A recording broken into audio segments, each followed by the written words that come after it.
The hard market is a term that a lot of insurance people use, and we probably use way too many terms in our industry. But basically what it means is that there's become a lack of availability of a certain type of product or a certain type of coverage, or maybe insurance carriers as a whole. And that lack of availability has created fewer carriers. Fewer carriers means the chances are that costs are going to go up and coverages are going to go down. So bottom line, the hard market, it basically means that it's going to cost you more to buy the coverage, and that likely the coverage you can buy is going to have less benefit toward you.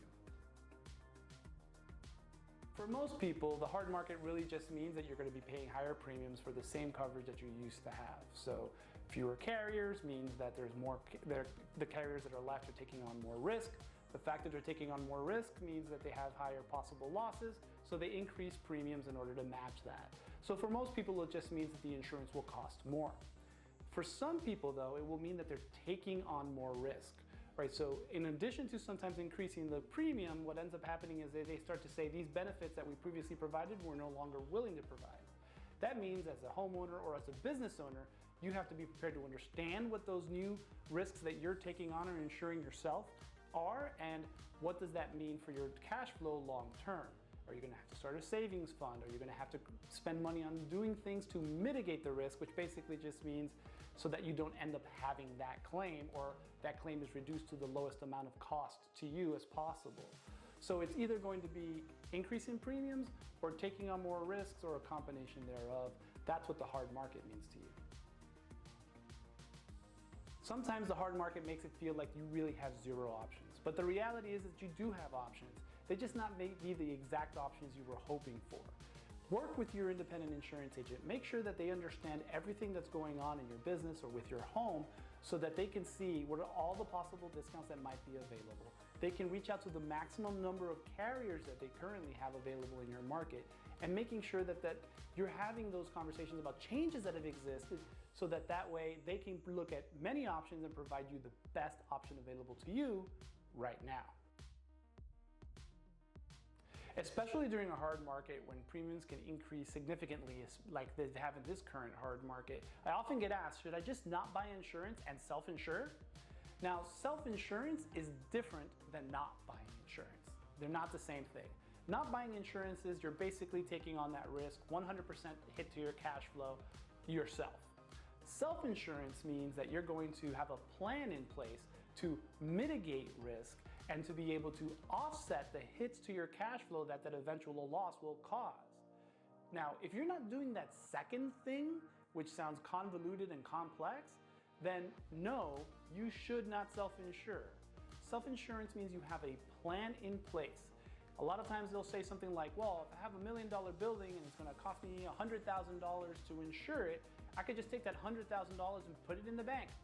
Yes, you can absolutely do that. But it takes $100,000 in order to make $1 million. And unless you want to lose that, or take that hit to your cash flow all at once, plus those other expenses which aren't covered by insurance anyway, time lost, time for permitting and things like that, then that hit that $100,000 in the bank didn't do very much but mitigate your loss by $100,000. You have to be prepared to suffer that hit, and then you can say, well, I'm ready to do that self-insurance. There are plenty of customers that have that ability and have done that ability over the years. So we talk to them about buying coverage with reduced coverages, right? So maybe taking the windstorm off the coverage, because that's only one possible hit to your cash flow versus, say everything like fire. Or having high deductibles and being prepared to outlay those smaller claims out of your own pocket, but knowing that in case of a catastrophe, you're covered for the full amount and that giant hit to your cash flow is not there. So self-insurance is only an option if you have a plan. Not buying insurance is not a plan. So I often get the question is, when is this hard market going to end? When are the premiums and my coverage is going to go back what they used to be?